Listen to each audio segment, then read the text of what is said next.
श्रीराम, मला भावलेले भावार्थ रामायण. आजपासून आपण या ग्रंथाची सिरीज सुरू करत आहे. अध्याय पहिला, बालकांड. दशरथाभिगमन.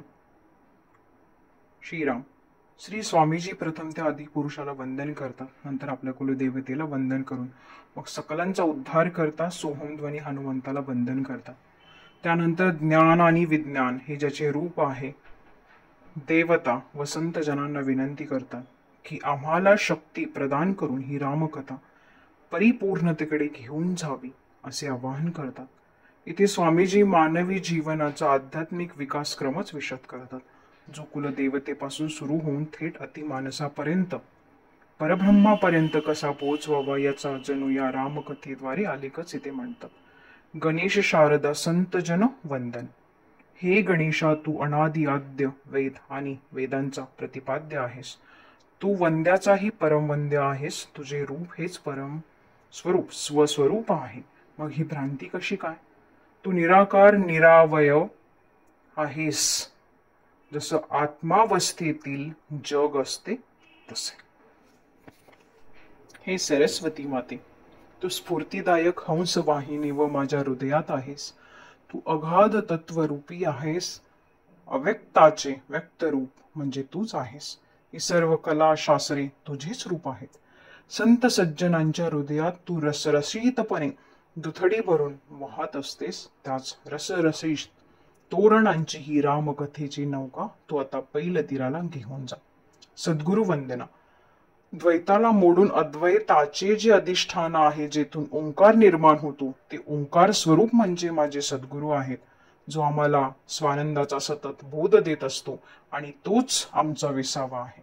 व तो आम्हाला कसा प्राप्त झाला, तर तो आम्हाला सोहम भावाने प्राप्त झाला आहे आणि त्यामुळे आता आनंदालाही खरा विसावा मिळाला आहे. श्रीरामायण प्रारंभ संक्षिप्त. श्रीराम, ज्याची 10 इंद्रिये समर्थ आहे असा राजा दशरथ व दशरथाच्या घरी अजन्म असा श्रीराम जन्मास आला आहे. तो का जन्मास आला, तर दुष्ट अशा राक्षसांचा संहार करण्याकरता ब्रह्मदेवाने वानरसेना निर्मिली. संहाराचे मूळ बीज रमा सीता निर्माण केली. परंतु आता अजन्मास कसे जन्मावे ते ब्रह्मसाकडे परब्रह्माने सोडवले व ते जन्मास आले. अशा या दशरथ राजास 3 पत्न्या होत्या. सद्विद्या ती कौशल्या, शुद्ध बुद्धीची ती सुमित्रा, अविद्या ती कैकेयी व कैकेयीची दासी मंथरा ती कुविद्या.